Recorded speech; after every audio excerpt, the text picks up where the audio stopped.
What's up, you guys? We are here for our weekly romance, oracle, and tarot reading. Hope y'all are doing well, my little boo-boo patooties. I am doing okay. I was really looking forward to 2 luxurious days off, and I ended up agreeing to work tomorrow night during my walk. Right as my ankle was starting to feel very inflamed, like I needed to take a nice long rest. And then they are like, we really need somebody to pick up tomorrow. We only have one manager. The floor is not staffed. So I picked up a shift and I'm like all itchy from my poison ivy and I'm covered in calamine lotion. So it's either a poisonous plant or ant bites or chigger bites. I don't know, but I'm like trying to tackle this with every kind of soothing salve. All right, let's get a look at the week ahead to see how we need to approach our love lives. What kind of energy and intention are going to serve us best this week? What will help us merit being ready to meet that person or deepen or heal the relationship we're in? Attraction.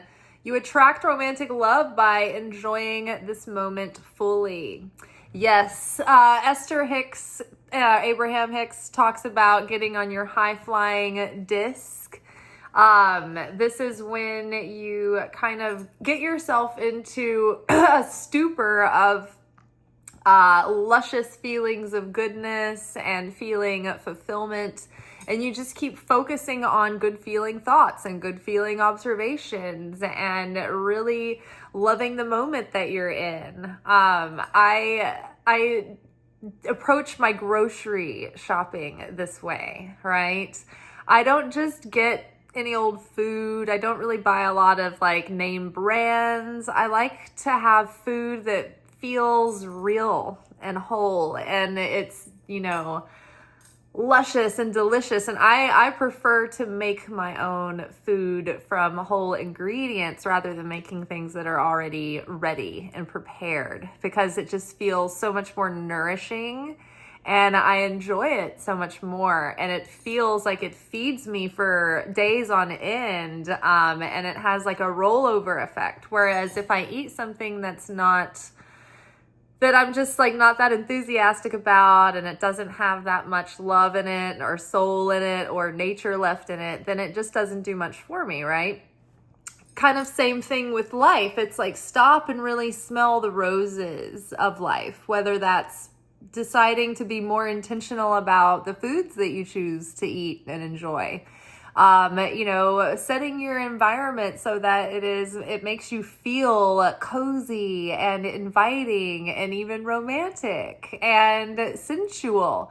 Sensual is really when you're in tune with your senses and your touch and your smell and your sights, and you're enjoying taking in the experience, you're savoring the experience.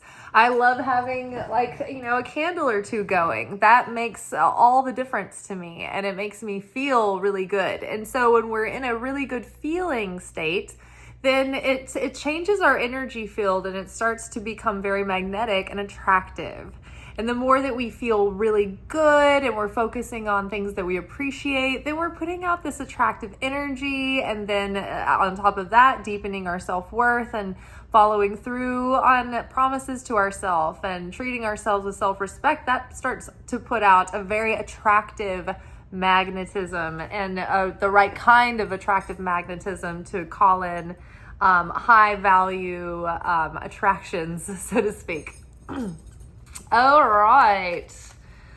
Activating the law of attraction through literally enticing our own attraction to the environment that we're in.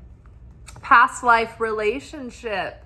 You have known each other before. So maybe we've talked about this recently, that the universe, the cards keep telling us like we already know this person. Well, I know for me personally, I don't think that there's anyone in my scope of knowing anyone that's going to be the person. So sometimes I think that this can be, you've known this person in past lives, and so therefore Your soul already knows them in this life. You just haven't met physically yet. So this past life relationship might be coming back around. You might feel a sense of deep familiarity, but I think that if you do feel that familiarity, don't jump to conclusions to make assumptions about anything. You have to get to know people. Even if you are a past life, relationship, there's a reason why it didn't work out in the past life, right? Maybe you burned out fast and burned out hot and fast, right? So we're always tempted when things are going well and things are going good to want to rush in. And when you meet a soulmate from a past life, you can have the deception of having levels of intimacy that you have not established and that person has not earned, right? So go against your nature. And so the other card that came out with it, interestingly enough, was codependency, right? So when we meet this individual, the pattern that might come up is our tendency to feel, oh, this is right. This feels so familiar. This is an old soul. I feel safe to just jump in. We're both on the same page. It'll work out. And then you're not building that solid foundation. And there's like this more like value for one another is established when you take things slow in the beginning. And so if you rush in, thinking, oh, this feels familiar, and then you have the illusion of intimacy that you haven't established yet, then you kind of fall into these kind of patterns of love bombing, enmeshment, codependency. You kind of get lost in this person and the excitement of this new thing and kind of abandon the grounded self that we've established. So that's not a guarantee. It's just that this is the pattern, and this is going to be like the temptation of the video game level that we're going into, right? So if we know the threat of the next level that we're going into in the Nintendo game, we can anticipate, right? And try to be ready for it. I don't know what kind of game systems you guys grew up playing, but I have lived through Nintendo and Sega and lots of others, like ever since those. But the last game system that I was any kind of functional on was Sega. And there was a really fun game, Aladdin, and the best level in the game was the flying carpet ride, and it was so hard, and even the best gamers couldn't get past, they couldn't get to the end of the it was like you were going through this cave with all this lava and these objects in the way and things and obstacles.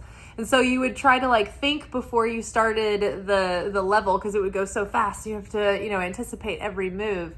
But if you could remember, oh yeah, those are those little catch-all moments in the race where you're this is where I always fall, and you can anticipate it, then it's you can get past that part in the race and get a little further next time. Same is the case here.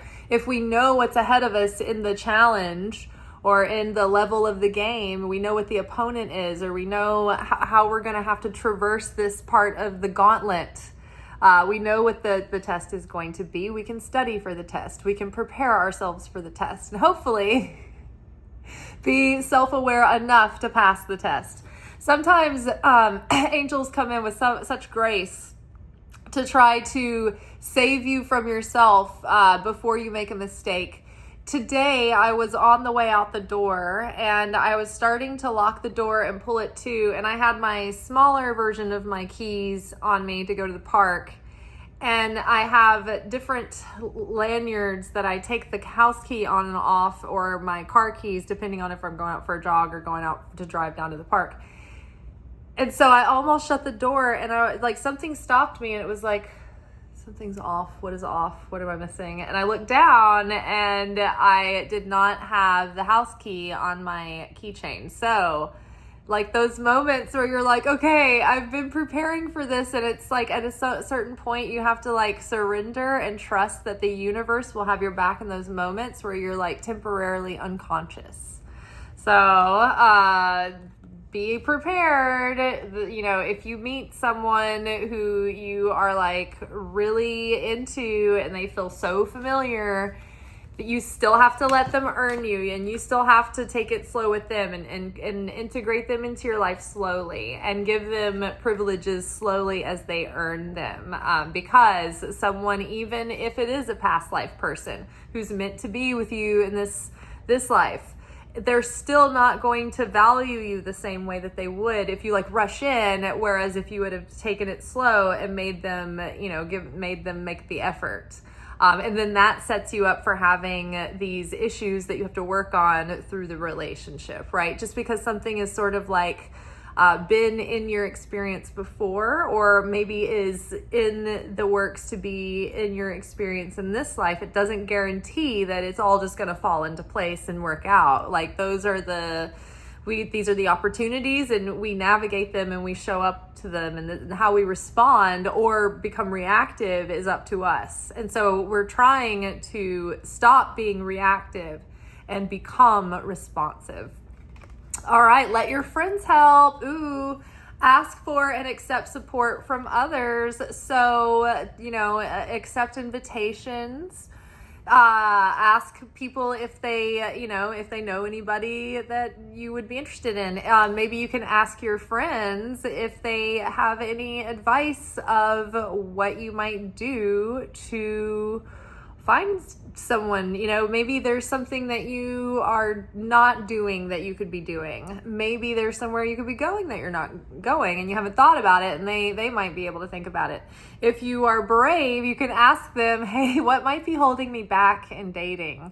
If you had to, as an outsider, look at me, how would I present to the world at large? Am I presenting as a confident person who takes good care of themselves and cares about themselves? Or do I present as unconfident and, a little bit unsure of myself? Or do I present as warm and open and approachable? Or do I have like resting bitch face, don't fuck with me, I'm a bog hag? Like what's my vibe? Like, what's the, if you're brave and you're open to someone's feedback, you can let your friends give you feedback. But you really have to be honest with yourself. If you're going to get your feelings hurt, then that's just a setup, and that's not fair to them. So, all right, let's get a little more insight into attraction.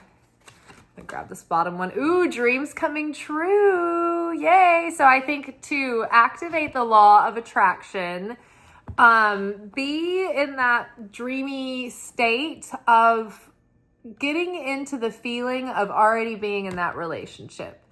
Sometimes as I'm jogging and I'm trying to call things in, whether it be like an opportunity in career and creativity, or calling in the type of person I want to date, I will not have a specific person, but I will have I will imagine going through my day if I were if I had a relationship or whatever, what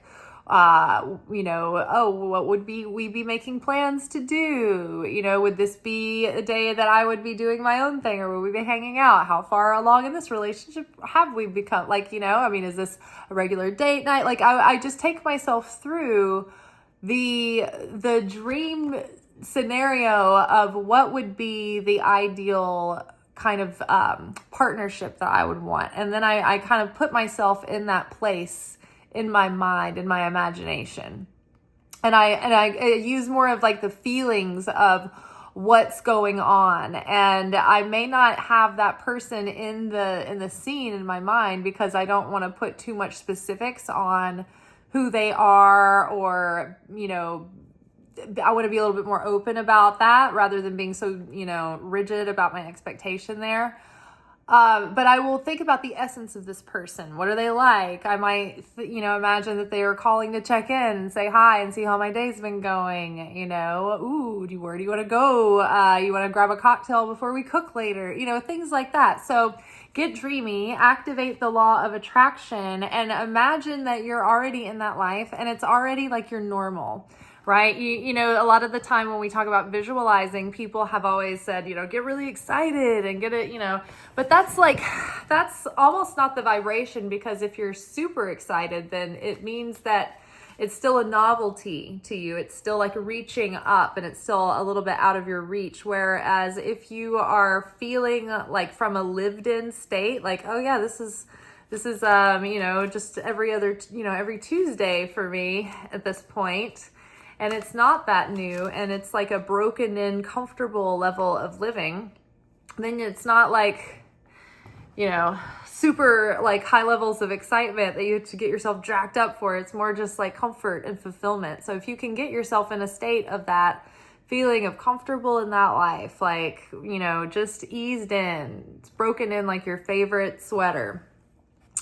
Okay, past life relationship, and we have the Tower card, rebuild.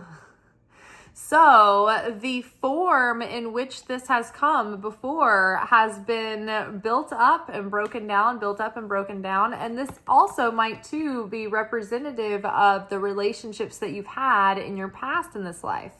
And so we've already built things on false belief systems and false senses of security and illusion, and we're not doing that again. And so it's also too, right, when the morning before of rushing into something that feels familiar, you're building castles of sand, and you're building houses of cards, and you're throwing stones in glass houses. No, but you're building things that don't have substantial infrastructure and bones, and so you want to take things slow so that you're not building a relationship on your projection of a person, and you're getting to know them slowly enough to where they are really revealing themselves and opening up to you over time, and you're not grabbing onto your idea of who they are, right?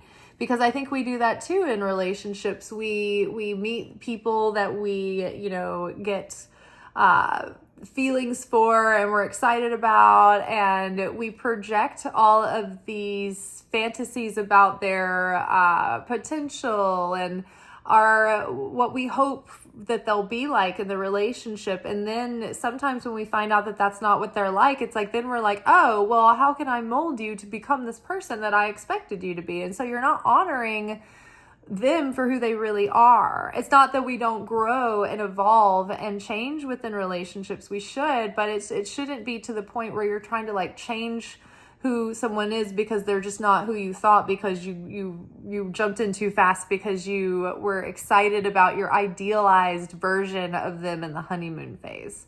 And then you held on to that idealized version, and as their true self started to relax into the relationship, you were like, oh, you're not exactly who I thought, or this is different than I thought it would be. And so if we take our time and don't rush in, and sometimes by the time we get to that point, we've committed into the relationship, we might even be living with them. And so instead of taking steps to just ask ourselves, like, is this the right person? Are these conversations that we can have where we can compromise and meet in the middle? Or is this inherent like incompatibilities here and differences of values? And so if you go slow, then you give someone time to you get to know one another in a more authentic way, and you can see how someone really is. And if you are projecting a lot of potential onto them that they never gonna live up to, or if you're just seeing them for who they really are and meeting them for who they are in the present moment, and really loving that person, and then growing together from there, but without that image that you're projecting on them. So I think that does happen when we go too fast. That's one of the things that happen when we go fast, because we get in deep and then we're intertwined, and like we might be living with them at that point, and you're like, well, we've got to make it work. I've already invested. I'm already like building a life with this person. We're sharing an insurance. It's, like, that's why it's like, it's detrimental to rush in and get super involved super quick. All right. So it's funny because I started to like keep shuffling, but I'm like, no, I know that this is it should presented. I know this is the card, but this is with codependency, and this is underscoring exactly what I'm saying. This is the Chariot card. This is fast movement. And so this is codependency. And so in the past, like I have in the past, thought that I was having a really successful time at relationships because they would progress quickly. And it didn't occur to me that it was maybe someone love bombing me. I didn't know about that kind of thing at the time. And it could be that those people were also wanting to be in a relationship for codependent reasons. And it wasn't necessarily because it was just because of my amazing relationship skills and my curbside appeal, right? So I think that it's better to slow and steady wins the race, right? When we think of the chariot symbolism, you've got your charioteer, and it's through their willpower and self-control that they can keep the horses in harmony and keep that thing on the road, right? So to here, it's like we have to practice restriction and discipline and restraint in order not to jump in head over heels, rushing in too quickly, and then losing our footing, losing our stability. Because like, think about it now, like I would really need to be with someone for a while before I took the chance on them to move in together, or to give up my place at least. Because I have established my own independence here and I have a home that I love. And so in order to start a life with someone else, they have to prove that they are very serious about me. But I was not always this way. I had never built something like this by myself before. And so it means more to me now. I value what I've built for myself. Whereas in the past, it wasn't, I didn't have this kind of independence. I hadn't established this for myself. So I'm not so fast to give it up now. And I think that's good, because if you give up your stability that you've built, and then you have to, like, say you move in with someone, and then it's like it's going too fast, and now you've done more healing. And so you're going to see faster if you've rushed in too fast, and you're not going to want to stay. And so you're going to have that cost of adjustment, right? So I would say that these are all warnings and possibilities. Like, okay, there's going to be something really enticing and really juicy coming soon. And it doesn't mean that it's the wrong thing. It's just the way that we show up in relationships determines how they go many times. And so if we want this to go well, the best we can do for ourselves is be aware of our past relationship patterns, to get drunk on potential and not on the realistic, looking at someone in their present moment, falling in love with who they are or not falling in love with who they are. If they're not acceptable to you as they come, then don't get involved with them and hold that over them, right? You have to be willing, like, if they're not right yet, then don't get involved yet. Maybe they'll mature. Maybe it'll come back around later. Maybe you meet someone else and it's just not aligned, right? But it's better to be able to look at someone, who they are in that moment, and say, is this a yes or is this a no? Not their potential. And then being careful not to move too fast, because that gets us into codependency. If you give up your lease and you move in with someone and you move in very quickly, then you become dependent on one another, and just as far as like basic, the way that you're basically entwined in practical ways. And that's not to say just because you move in with someone you're codependent, but it's just like in this pattern here, it's like you are setting yourself up to fall into codependency by going in quickly and then sort of putting yourselves into a situation where you are interdependent with one another, and you're not standing on your own 2 feet and merging slowly over time. Does that make sense? It's like, it's better if we come together as 2 individuals that start coming together gradually, rather than 2 people who are like, "Rah!" and they try to make some wholeness out of that. So there's too much chaos. It just needs to be, you don't know who you're really getting involved with. You haven't seen them over a long period of time to know what their patterns are, how they make their decisions, like if life is pushing against them, how do they respond when they're in the midst of challenges? and difficulties? How do they respond when they have good things and big wins? You know, are they wise with those times as well? Do they make the most of them? Okay, and so let your friends help. Let's get a card on that. Fill the bottom here. Oh, love. Oh my goodness. So this is the Lover's card. This card is about being at a fork in the road or like an impasse in your life, or where there's a Y split in the road, and you can go this way or that way. And it's about making choices from the heart. Like really, really choosing from the heart. And I think that in order to be able to choose from the heart, we have to allow ourselves to slow down. And I think we get excited, and it's like our positive excitement, but also meshed with our anxious attachment that makes us want to move really quickly and progress things forward really quickly. And so then it's like we're not really taking the time to choose from the heart. And if something is really lining up, you don't have to go fast. It's just it's gonna stay, right? But if you feel like you have to go fast in order to lock something in, maybe it's not meant to be there anyway. You can sense that that's temporary, and you're trying to control the situation. So give yourself time to choose from the heart, because who you choose to intertwine your soul with and your life with is going to affect you in every way possible. And so you want to be wise with the partner that you choose. And if you end up marrying this person, right, your spouse can be your greatest asset, or they can turn out to be the biggest toxic source in your life, right? So we have to choose this person wisely. You know, we want to choose someone that we feel can manifest our life with us. And it does take time to see all the facets of a person, to learn what their true values are, what their true beliefs are. If you have core compatibility there, and if you want the same things. But I think that we deserve and we owe ourselves to take the time to give ourselves options, right, and choices.